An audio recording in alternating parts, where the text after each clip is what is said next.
Everybody, welcome to this Elysian session. Elysian is red tea, and it's from Yunnan Province. In fact, it's from the Elysian Mountains. Before we speak very specifically, because I know in some ways this might represent a surprise, but I can explain all the reasons behind it.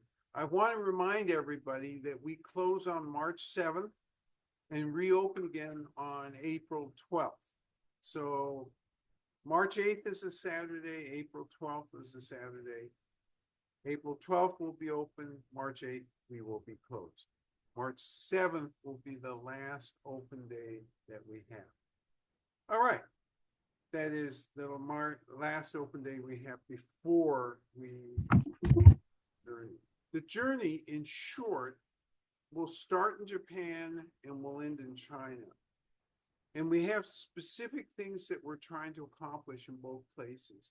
We're very much excited and looking forward, still putting things last minute finishing touches on schedule, and who we're going to see when, and where we're going to drive from to get to the particular farms that we're going to. So a bunch of things that we're tweaking right now. But we're feeling really good overall that this is going to be a productive trip and a trip where we end up bringing back some surprises, things that you will enjoy. All right, let's go ahead and give some explanations, because right away, all of you are asking the question. You're in week 8.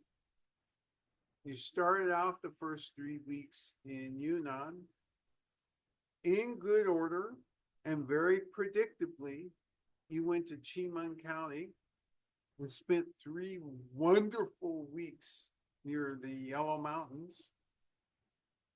Last week, you marched us down to Fujian, northern Fujian, and you implied, although you didn't say, that we were going to have 3 consecutive weeks finishing off the Fujian teas.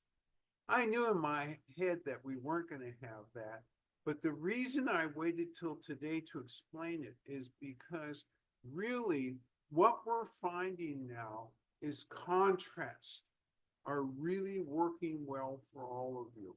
And we'll talk about this, by the way, in preparation for the pre-recorded sessions. Because the pre-recorded sessions, there are 5 of them, are all fermented teas. And I have some suggestions, or we have some suggestions on how you might want to go about listening and experimenting with those sessions. And it would be a little bit different than before. But let's, again, come back to this. We're bringing back Ilau because this is such a huge contrast to last week's Fujian Shaozhong, and then next week the Fujian, where we end up in Fujian. This 9 weeks concludes in Fujian, and we end up with Talisman, which is a beautiful red from Fujian. Over time, we've done a lot of Fujian reds, and sometimes they get a little unclear. But when you place something so distinctly different, I think it'll help make both of the reds even clearer. So that's why we did this. This was not an accident. We thought very carefully about doing that. The other thing is we ran out of, when we were looking at how to segment this, we thought, well, if we do 4-3-2, that doesn't seem quite right either. 4 Yunnans to start off, 3 Chimans, and then two of the Fujians. So that's kind of the thinking that went into this. And so let's go ahead and jump right into Elysian. Elysian is from the heart of the Elysian Mountains. It's from a locale where they have about 7 or 8 of these ancient tea trees. Let's think about this locale a little bit, because the Elysian Mountains, they actually run north and south from the Tibetan Plateau into Yunnan. So that's north and south. And then as they get close to where all these tea trees are, they take a little turn. They run west and east. So north and south, and then west and east. Oh, I obviously did that wrong. West and east. There we go. I knew that it's just like when you're doing magic, and if you don't get the hand motion right, everybody sees the card on the back of the hand. Whereas when you get the motion all right, nobody sees anything except the end result. That's what just happened.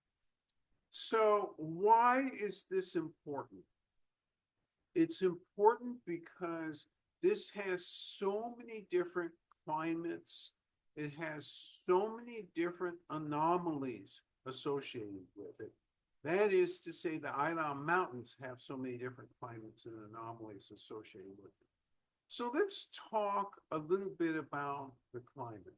The climate, they are vertical climates. The heck is that? Vertical climates. What, you fly up towards the sun, it gets hotter and hotter. You get closer to the earth, it gets colder and colder. Well, that would be one explanation, but it wouldn't be the right one. What it is that the Yunnan Mountains, since they go from up around, around 2,500 feet above sea level, all the way up to about 11,000 feet above sea level. It's a very long range. Think Sierra Nevada length, about 450 miles of length of range of mountains.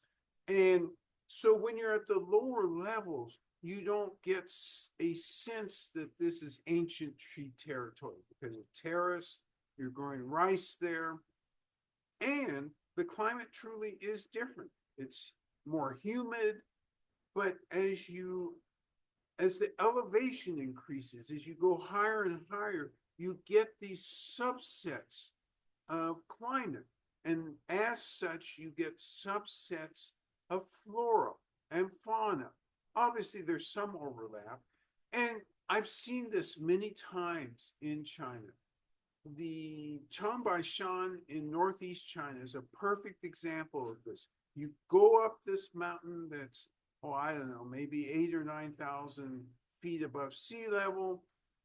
When you start, there's kind of a growth that's scrubby, and then you get to a forest, and then you get to a smaller pine forest. In the last 1,000 feet, there's almost nothing. And it's just very stark. It's almost like moonscape. And so think of that's what I mean when I talk about vertical climates. So the ancient tea trees exist in the part of the vertical climate that's somewhere around 5,000 to 7,000 feet above sea level. And so thus, that kind of gets you placed as to where it is. What other anomalies? I said there's anomalies in the Wuyi Mountains. I really haven't talked about this before. There's an anomaly that's blamed these days on the deaths of, or the deaths of 4 professionals are blamed on another set of anomalies that occur within the Wuyi Mountains. So these professionals were all professional geologists, geographers. They all knew how to use compasses. They'd all been in the mountains before, all rugged mountaineers. And 4 of them lost their life within the last couple of years in the Yunnan Mountains. So there's 2 things that have been talked about in the Yunnan Mountains for many years. One is almost historical because you see it in poetry. And the poets talk about miasma. Now, miasma, what a great word, because you can use that word anytime you enter a confused environment. Is it fog? Is it smog? Is it smoke? What's going on here? And it turns out that there's a phenomena in certain parts deep in the forest where at night so much CO2 is released that if you walk into this area, there's not enough oxygen to sustain you. Boink, you faint, you're out of luck. Now, if the sun comes up early enough and everything works out just right, you might survive that. But this area has been known, in quotes, for this miasma. Now, I've taken a technical phenomena and applied a Chinese poetic term to that. So be aware that I've mixed these two. So don't say, oh, the definition of miasma is when you walk into a CO2 filled room and collapse. That's not the right definition of miasma. However, walking into miasma that has those conditions can cause the collapse. So that's one of the very interesting conditions that exists in certain parts of the Highland Mountains. And by the way, in many parts of the Highland Mountains these days, because it's hard really to control tourists, they now have warning signs. You got to be careful up here. Lots of interesting things happening. You could die up here. There's a temperature gradient from hour to hour that can be a 20-degree gradient. So if you're not properly prepared, you can die from hypothermia. Yes, hypothermia, sorry. Certainly not hypothermia. Cold blood? Yeah, cold blood, cold skin. Oh, very terrible, very terrible. So I have to ask, where is the CO2 coming from? It's coming from plants.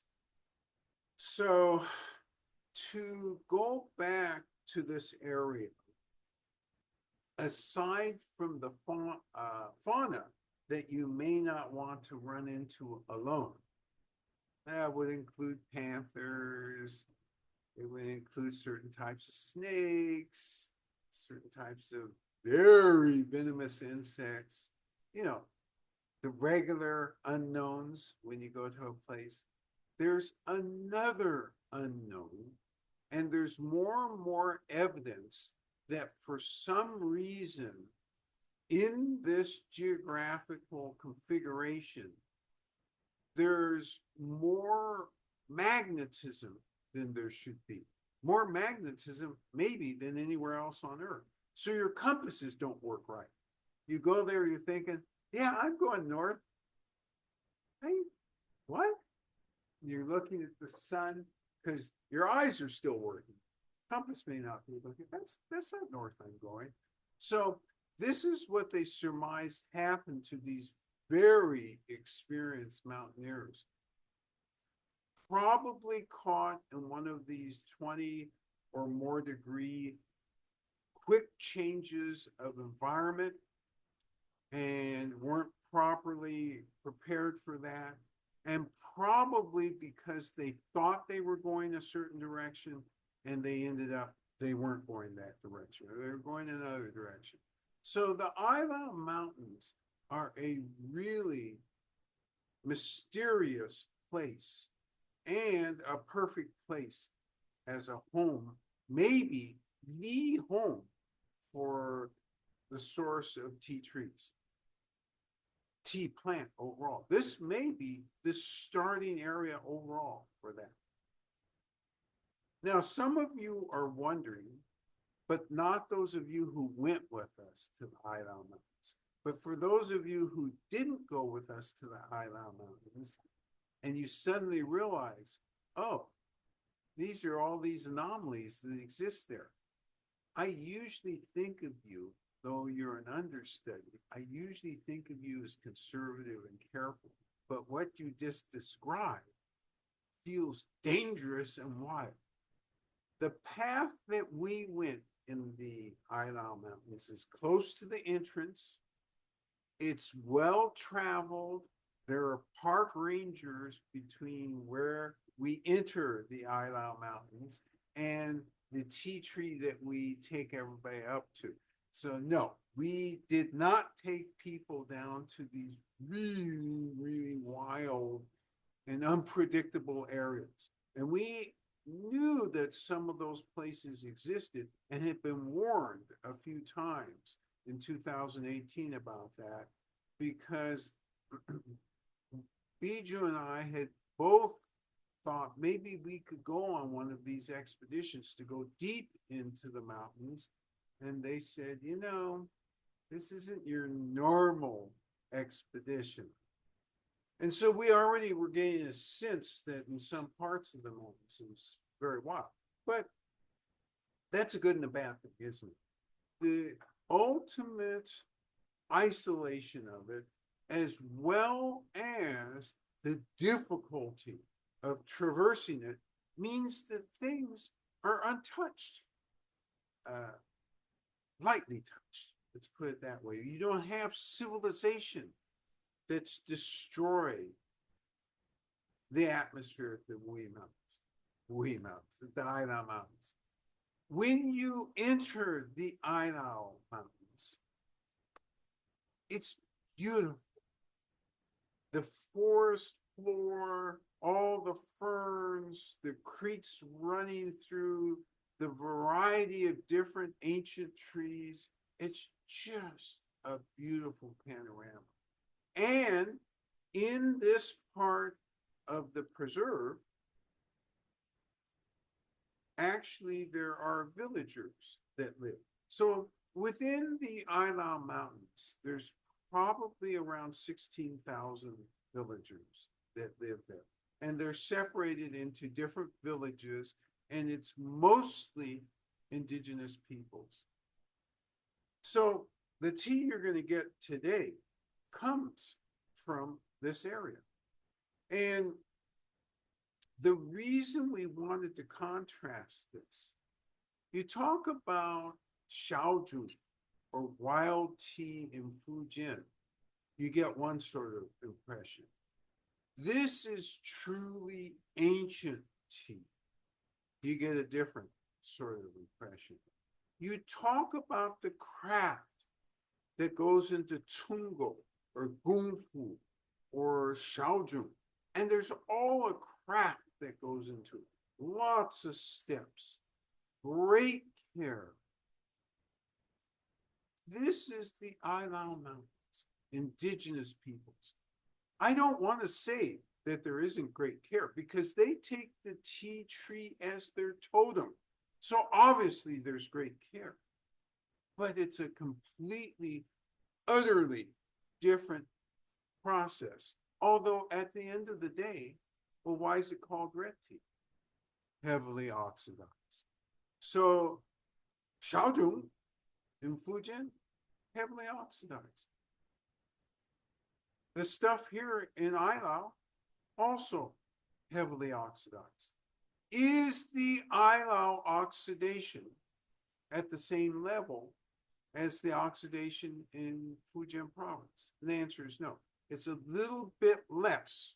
And so you're going to get a flavor difference at a minimum. Age of plant. Here we're talking about a plant that's thousands of years old. 2,000, not hundreds of thousands. Couple thousand years old.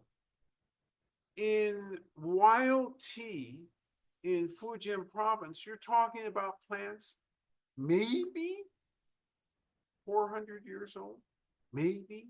So little babies, comparatively speaking. What about size? The tea trees in Ailau are enormous. The tea bushes in Fujian, small.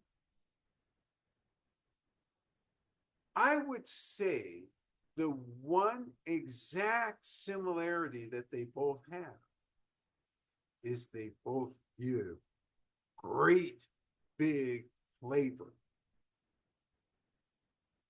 Let's talk about the Ailau process. Let's summarize it quickly. Pick, you wither, you then roll, you then pile, and then you somehow get the moisture level down to where you want to end up. Now, in that set of 6 steps or 7 steps, you didn't hear me use the word sorting. Well, in Fujian, they're sorting a lot. In Idaho, they're sorting a bit, but not to the degree that they're sorting in Fujian.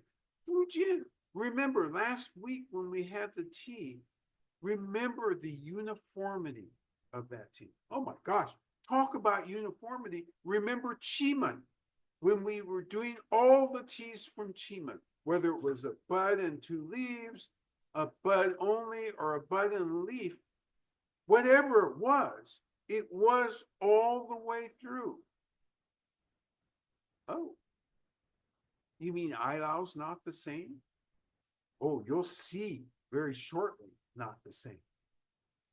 Not uniform. That's the first thing. Secondly, you have stems in this tea. That's a very big difference. And that difference heightens in some way the base of the taste of this tea, because you're getting a stem taste in this tea. So let's go to that first step, wither. Let's see if I'm still on track. Yeah, I'm mostly on track. Let's go to that first step, withering. Well, the first step is picking. You're in a tree versus a bush. Okay, so that's not a big difference. Well, it is, because if you fall from the tree, that's a worse problem. But what I mean is, when you wither, are you withering outside? Are you withering on a machine that's blowing air onto the leaves? Or are you doing what they're doing in Ireland? They're sun dry. And they sun dry for a bit. And at night, if they're not done, they put it in a basket and put a cloth and kind of apply pressure. That's their form of withering. Very different than anywhere else that we've been to. This is locally developed as the custom they use. And because the results are so good, the scientists who are used to looking at very uniform, we have this machinery that withers, right? We have these machines that roll. No, not here. How about the rolling? Okay. In places where they're doing hand rolling, there tends to be a certain amount of time devoted to that. So how much? Usually 45 minutes to 90 minutes, usually in that range. Here in the Yunnan Mountains, with this tea, 30 minutes. Short rolls. Now, it is arguably true that since they're experts, their rolls are really efficient rolls, really good rolls. Nonetheless, they're still shorter. And then when they pile and actually do the oxidation, is that oxidation like in Chiman County, thermometerized? That's not a word, so don't even bother looking that one up. Great Scrabble word. It would be a great Scrabble word. Don't even bother looking that one. Do they use a thermometer? And the answer is no. These old ladies and old gentlemen who do this process, and by the way, in the Yunnan Mountains, it's a lot more ladies than gentlemen. They're using their nose. That's how they're determining when this is done. And then when they do the final drying, they tend to do a couple things. One of those couple things is either first or second, and sometimes they reverse the order. They do a little oven, it's coal-driven oven, and reduce the moisture dramatically, and then finish it up sun-dry, or sometimes the other way around, sun-dry, and then do a little bit of the cold oven. So they're getting to this end result in a very different way. And in a minute, when you look at the leaves, you'll know that every single thing, even though I'm not wearing linen today, every single thing I just said is absolutely true. All right. So without further ado, let's bring up Bijou, the tea master, and have her demonstrate Elysian.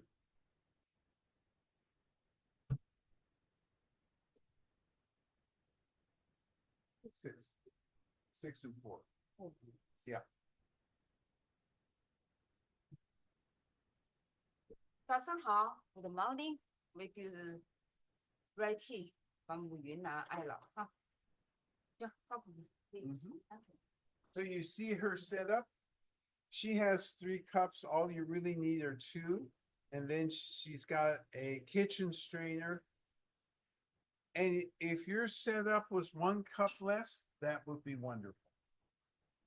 3 will mean that you can cool down the water faster. It's 170-degree water. And you have a timer. So for this one, the steeping time is going to be 4 minutes.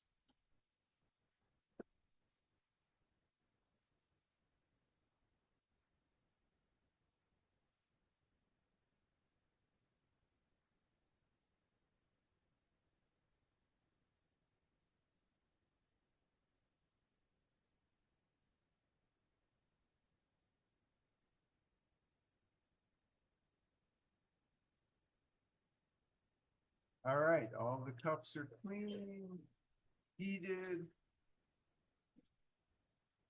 Tea master is drawing water.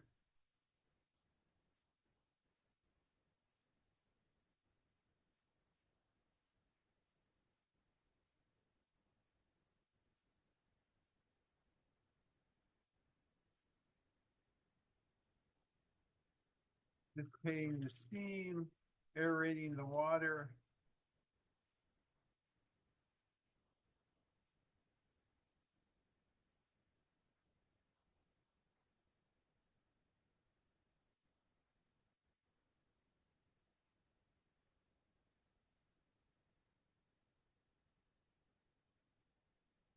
You notice there's a nice rhythm to that. We all have our own rhythms, our own speeds. The key is consistency.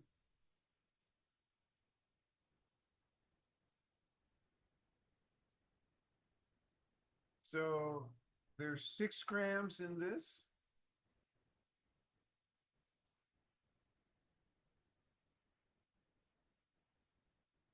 Leaves go into the heated cup. Shake the cup.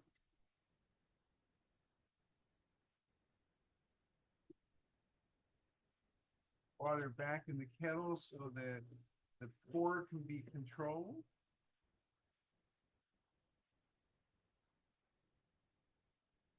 Not pouring on the leaves as much as pouring on the side. There's a 4-minute steep. Sasha asked, what does aerating the water do? Is it for temperature? Yes. So the question comes, why do we aerate the water? It is for temperature. We want that temperature to be down somewhere near 170 degrees. And when we err on temperature, we always err lower. When you have a higher temperature, what you do is you flatten the aromatics. And the aromatics for red tea are very important.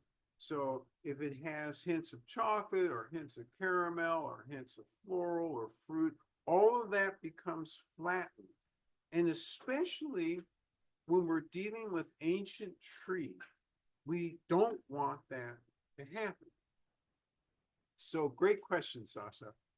All right, so this is mostly sitting at the top. So when you brew in a minute, yours will be sitting at the top. And you notice how good the tea master was. She got a stem to stand right up so you could see for sure that there are stems in this. I couldn't have done that better.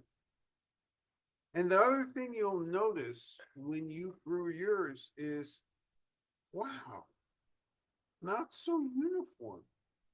Not only stems, but oh my God, there's green material in here. Are you sure these are all tea leaves? Oh, they're all tea leaves. That's the one thing when they sort, they make sure that they're all part of the tea plant. So no rocks, no insects, no other things that don't belong in there. Everything is the tea leaf. Or stem. Huh? Or stem. Or stem, well, or part of the tea plant. Yes, thank you. Thank you. So what else when they're preparing this tea should you know? One of the things you should know is that since it's a village, this is a lineage recipe. It isn't the wisdom in one single farmer's head. It's the wisdom of the village. The village is, to a degree, hierarchically ordered, but women play a much stronger role in this particular set of villages. And therefore, the sense of hierarchy is a little different than, say, you go to a farm in Anhui and you have an iconic farmer who's 87, 88, a man, the male heirs are holding on to the tradition. That's not the way it is in this village. This village, it's all about the group holding on to the tradition, although this does not mean that there isn't a decision maker. And by the way, in this particular village, the decision maker is a woman. Not only is she a woman, she's really good.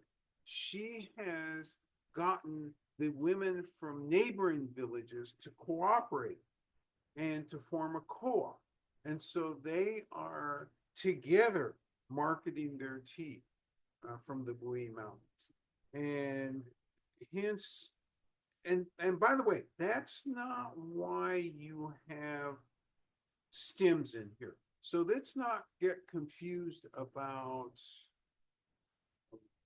why it's done this way versus who's doing it. Because this is more about the minority than it is about the gender of the minority. Timer has gone off.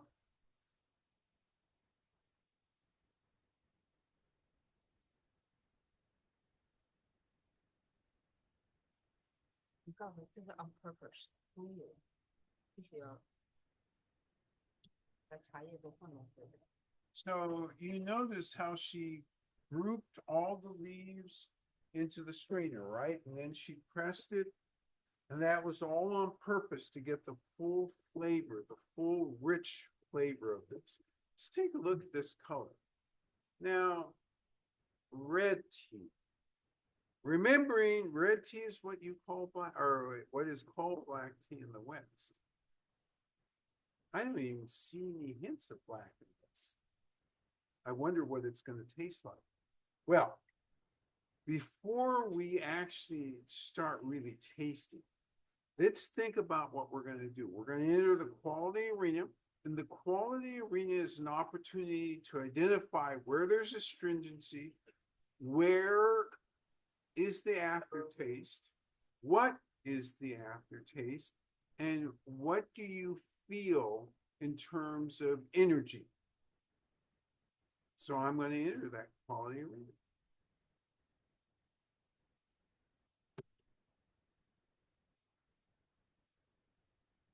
So since it's 170 degrees, you let the tea roll around on your tongue. Take notes, because you're comparing to what the previous weeks have been. No, my goodness, this is a little different than last week. And then you take a second sip. And by the way, I'm already feeling some energetics. I'm not going to tell you what they are. You're going to tell me. And the second sip is going to verify to myself what I feel in terms of astringency and aftertaste is, yeah, that's what I'm really identifying. And then I'm also gonna verify and ascertain aroma and taste.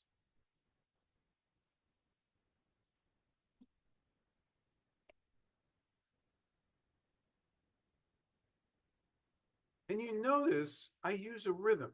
I use my rhythm for this.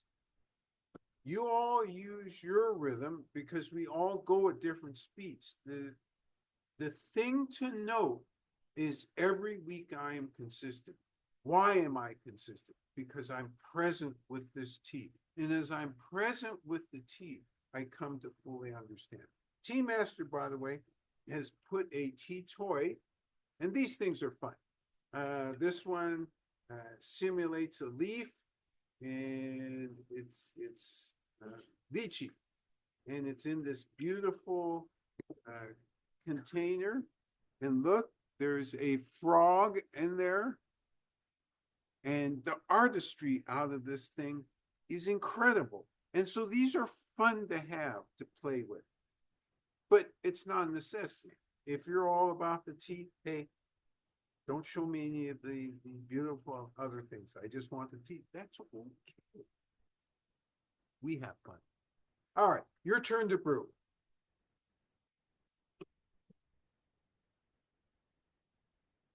Draw your water. Set your timer for 4 minutes. Remember that this tea can be brewed twice more. These tea leaves can be brewed twice more. First brewing would be 2 minutes, the second would be 3. Get 3 wonderful cups with this. 那它水分 That's all right. 一半的水，一半的水， Ah, 上 what? 上上。 Ah, 它是新的3个月。 哦，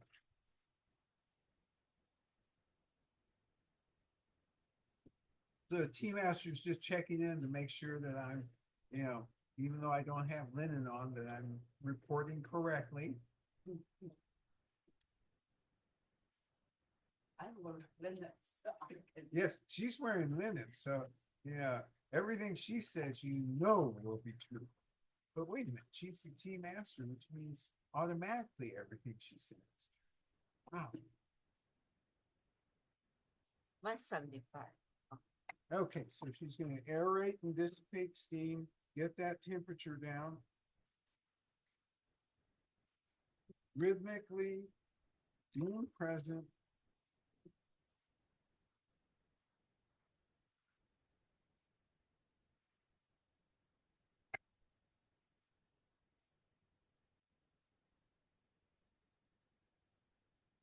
Not in a hurry.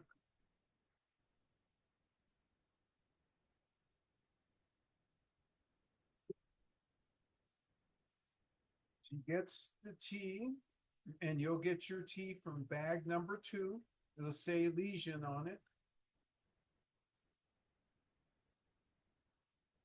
She'll pour the leaves into an empty cup that's been heated.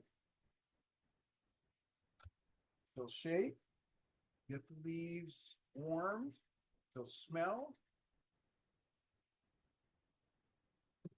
Transfer the water to the kettle so that she can use the benefit of the spout and control the pour. Trying not to pour directly on the leaves in the beginning, almost trying to pour underneath them by hitting the sides first and having the water come up, and then hitting this 4-minute time.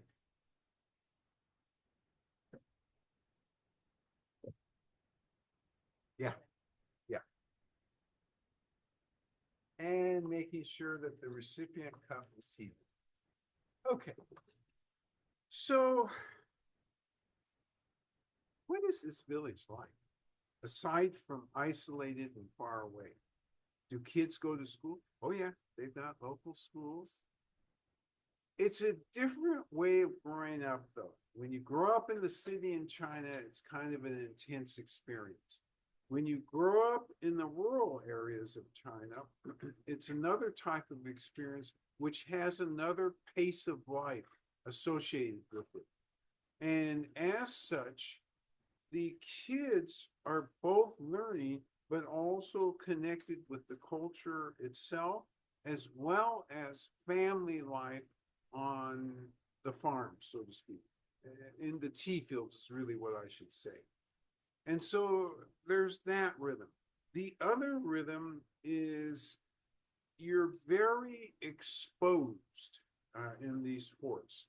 In other words, you're living among all the elements. And so you take advantage of the elements. And so actually, one of these things I did on last year's trip, we were in the Island Mountains and we sat with this lady who was probably in her 90s, and she had a cone with bee larvae in it.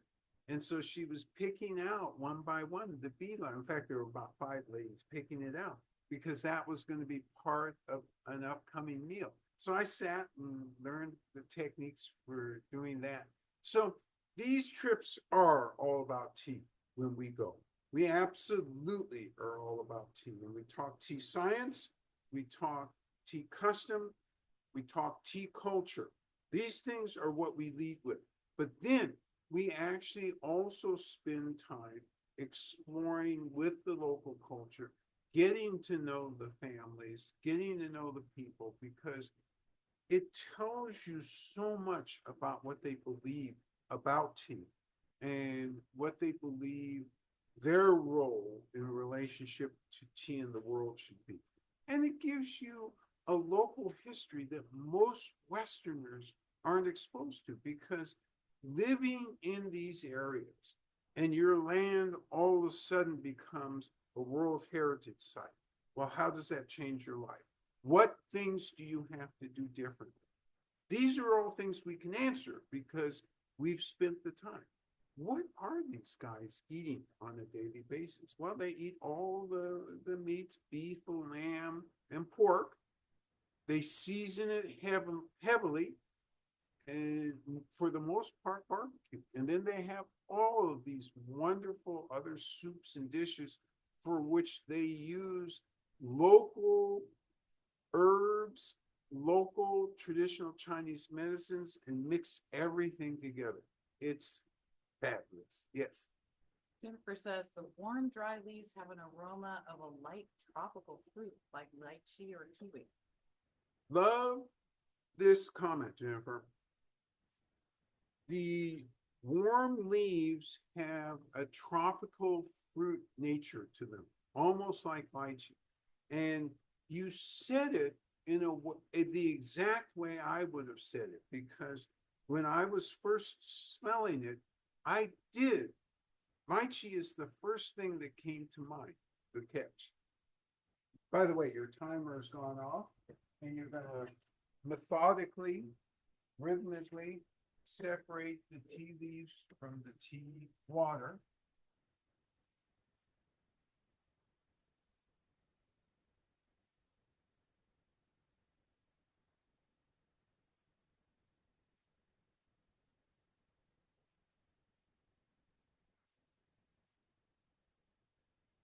And yours should look about this color. So much lighter than you expect. So light, you might be thinking, wow, is this going to have any flavor?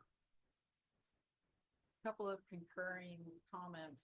YouTube's on the lychee observation, and Aggie adds, lychee sweet tartness sounds right to describe both the aroma and taste. The leaves had an umami scent. The flavors I'm getting in the liquor are very light and slightly citrus. Love this commentary by Aggie because of one word that she used right in the opening part of it. She used sweet. Everybody can get that with lychee. But then she followed it up with tart. Love that because, and she ended up with a citrus. So you have, this is such a great consistent comment. This is an example of a very consistent comment. There's no lack of direction in this commentary. And you really catch the feeling from just listening to how she's described it. Great commentary, Aggie. Yes. Rob says the tea water has a sweet, buttery cider scent. Love this. So Rob catches the sweet, buttery cider scent from the tea water. And again, remembering that for the most part, many of the ciders also have an implied hint of tartness to them. So sweet, buttery cider. So Rob, using different words, has connected with how the group is identifying. And the key word from his explanation is the buttery, because it's like it melts in your mouth. It is easy.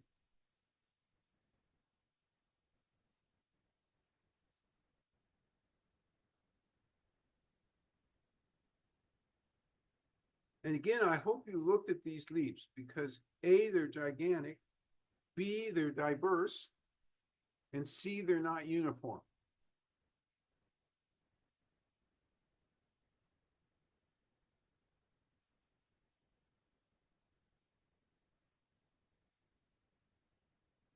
Okay, I think that you did capture, for the most part, what's really important about this tea. The one thing I haven't heard yet is about the energetics, but everything else is well captured on this. And I do want to talk about the energetics. And in fact, I'll make a comment on the energetics, because people are always surprised. And by the way, you shouldn't be unhappy that you haven't gotten to the energetics yet. Remember, I drank this tea 10 minutes before you drank it, and therefore I'm getting the full effect of those energetics. Yes. Aggie has a comment about mouthfeel, which is it's very smooth. It's also drying on the tip of my tongue. Still waiting for energetics to reveal themselves. Great. Aggie further comments how smooth it is, and the astringency is on the tip of the tongue. Now, for those of you who are new to this, don't worry if your astringency, God, she said tip of the tongue. How come mine is at the roof of my mouth? Remember, we're all genetically different, so it's going to be different for all of us, but it's going to be there, because the inherent nature of polyphenols, how they react in the mouth, is they create a dryness.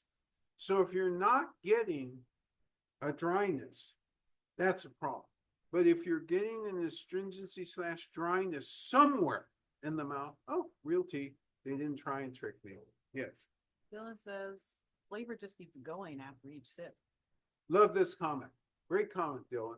So Dylan's comment linked with Aggie's of smooth, Rob's of buttery, Jen's of sweet and tart, going all the way through to Dylan here. It's keeps giving. It doesn't just get in your mouth and then, oh, well, I'm all done. What's next? It's not that way. It lingers.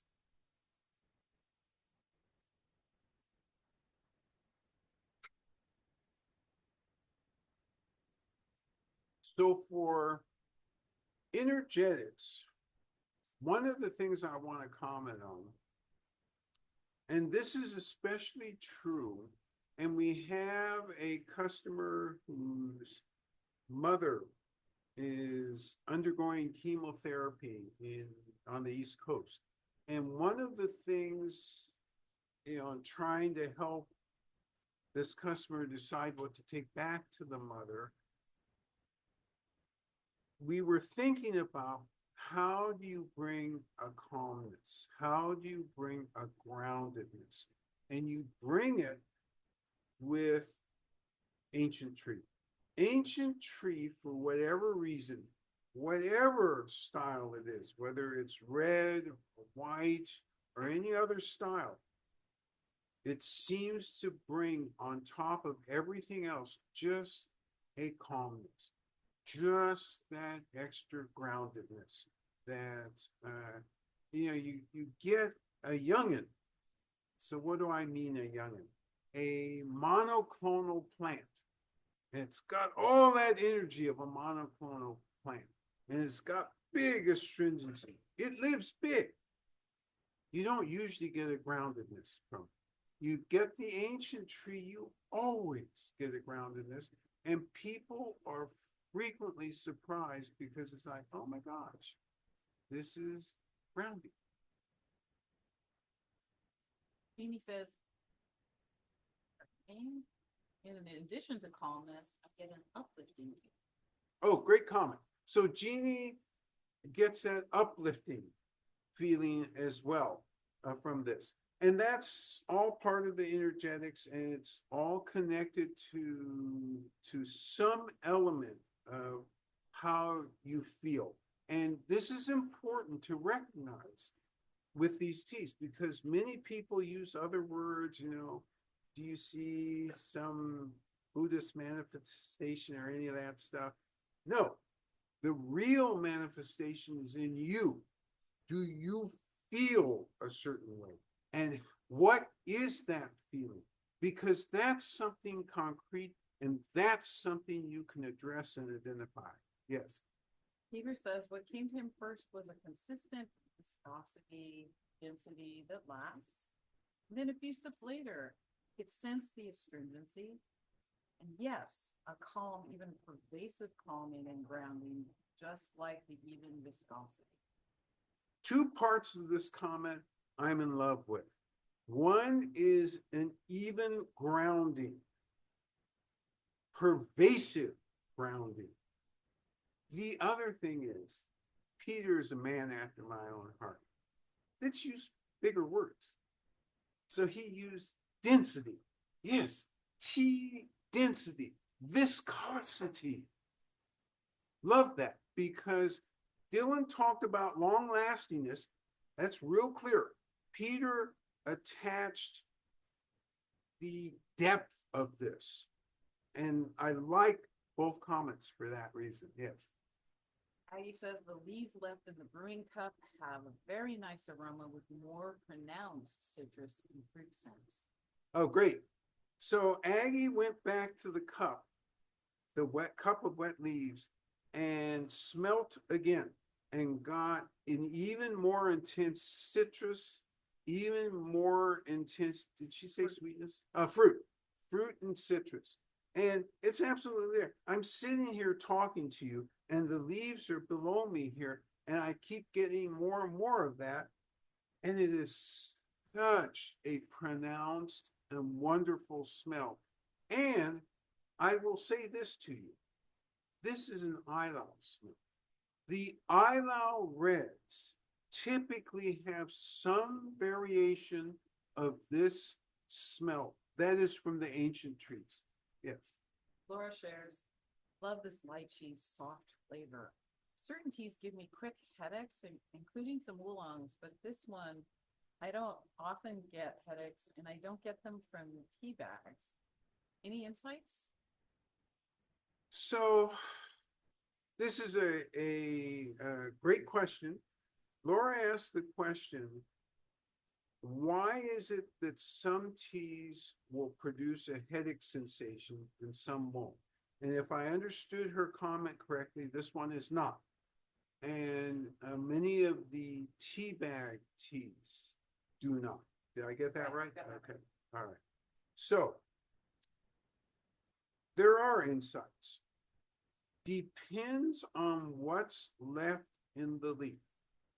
So what sorts of, and what I mean by that is what chemical composition is still in that leaf?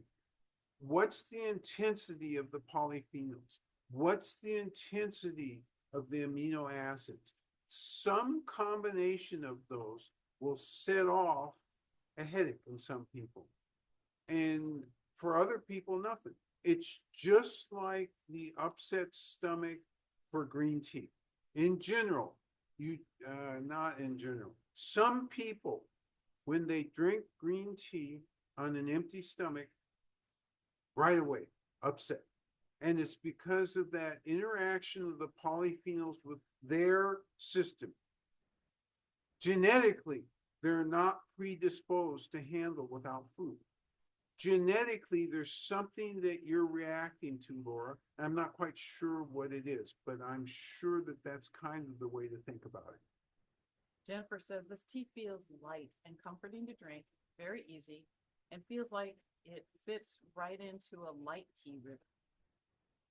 Light and comforting to drink. This is Jeannie? Jennifer. Jennifer, okay. Light and comforting to drink, and it fits in for her a lighter tea rhythm. And I don't disagree. And remember, I have an insight that the rest of you don't have. And the insight is I know what Jennifer usually drinks. And therefore, she tends to be drinking on the heavier side, not exclusively. So this comment is very relevant from her perspective. And I get it, because among what you would on the West call black teas, this is absolutely light. Absolutely. Yeah. Peter shares, this gives me a grounding that makes me want to not do anything but watch a sunset and hang out and be present. Love this comment. So Peter talks about, yes, there is a big groundingness with this. And this groundingness makes me want to hang out, watch the sunset, watch the sunrise, and just be present. Sasha shares, I appreciate how silky it is. Oh, great comment. So we had buttery, smooth, and now we have silky. And I love that in relationship to the buttery, smooth, and viscosity, because it's that sense that it's easy to drink. It's the sense that you can play around with it in your mouth, and you just have this really pleasant feeling, almost a coming home type of feeling. Laura adds that this particular tea, as with some oolong, does give her a headache. Oh, does give her a okay. headache, yes. Okay. Okay. That I don't really have an insight with, although we have one other customer, and this is a genetically, maybe a genetically predisposed thing. And this other customer has one other condition. And in general, the red teas, but not the oolongs, but the red teas, give him a headache. And he has oh, I know. He frequently, and actually his doctor has said, don't drink red tea because he gets kidney stones. And so in the literature, in the medical literature, if one is sensitive to kidney stones, probably shouldn't be drinking red tea. And that's because of gallate, Gallate. I guess that's, I don't know what that is, but I know it's a compound in the tea. So that may be what you have a sensitivity to, Laura. I'm not sure. Peter says, I detect a slight honey taste, which is interestingly paired with the density, just like honey would linger on the tongue.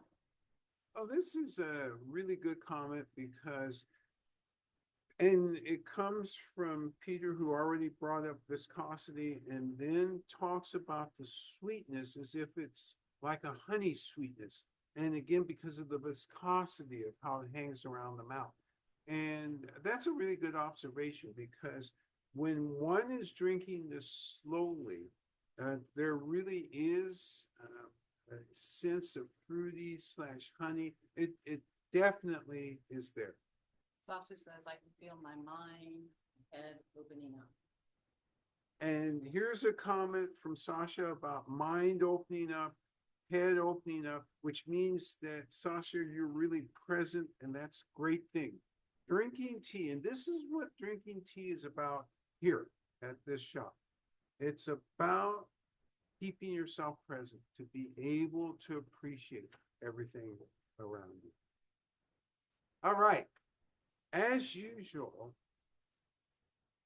you all are tremendous in terms of your commentary, in terms of your insights into the tea. really love the way you parsed this tea today. We're gonna go back as a conclusion to this 9-week series to Fujian next week. And we're gonna taste talisman. And remembering the distinctive difference between this and last week's Fujian, we're also gonna get a distinctive differentness for next week's Fujian.